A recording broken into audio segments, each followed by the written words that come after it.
Calvin picks that up later too. Right. And we see elements of it with Jesus when the disciples said to him, you know, we found somebody baptizing in your name, and we told them not to because, you know, they're not one of us. And Jesus says, like, get over it, guys. Yes. So is that more like, is there a bit of Calvinian stuff in there? In terms of that stretching towards universalism? But, yeah. So I can't comment on the particular theologian because I don't know his work. But I actually don't see this as pushing towards universalism in the sense that everybody will be saved, but it does move it away from factionalism, like you have to be in this group or that group or the other. It seems to me that God holds human free will in a very high value, and that there genuinely are people who desire simply for fulfillment in this life and no other, and that God will permit just that, and that others, though they may not know Christ, are aspiring to the depths of love and connectedness and spirituality.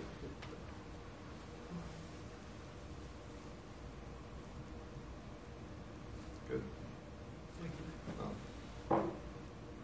We could go down the Bart road if you like. Yeah, let's do it. Come on. Go ahead. Well, you know, I think there's always that tension, isn't there, between the value that is placed on the I think, John, you rightly say about the high value that God places on human freedom, and the universality of Christ's work and its efficacy, and you know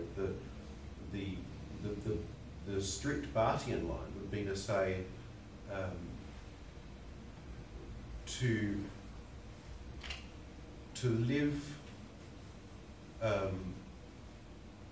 out of sync with the reconciling work that Christ has achieved for all is actually to live an ontological impossibility. And while he doesn't explicitly say it, the logic of his argument is, at the end of the day, God will not let someone live ontologically impossibly. So there is that tendency towards not so much putting it in terms of universalism, but certainly putting it in terms of what ultimately wins the day. Well, it's the electing will of God. It's interesting how we can play around with that in terms of whether you say, for example, that God so values, like you said, the free will of the being, or does God value the actual being? Because that's slightly different in terms of the being's free will could act, like you said, that God allows to act against the ontology of God, whereas the being, though, that God created eventually is in some way saved from that, like salmon swimming upstream kind of thing. You know what I mean? And it becomes a bit of a timing issue, I suppose. But yeah, it's interesting to talk about that stuff. Yeah. For me, what I see biblically about the value God places on free will, that he does let people choose. He doesn't force one way or the other, but then at some point he brings a particular judgment.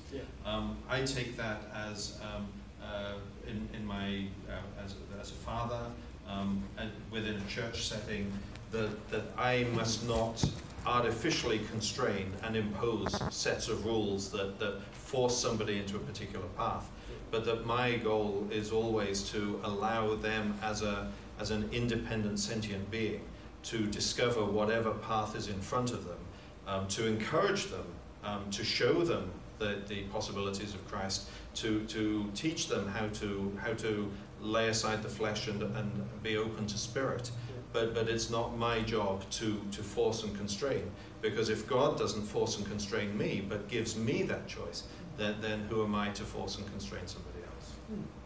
But God's institution usually does. Unfortunately. Or perhaps humanity's interpretation of God's institution. That's right. Are there any final questions before we finish and move off for lunch? Well, thank you for your graciousness. Thank you to both our presenters. So it's now lunchtime.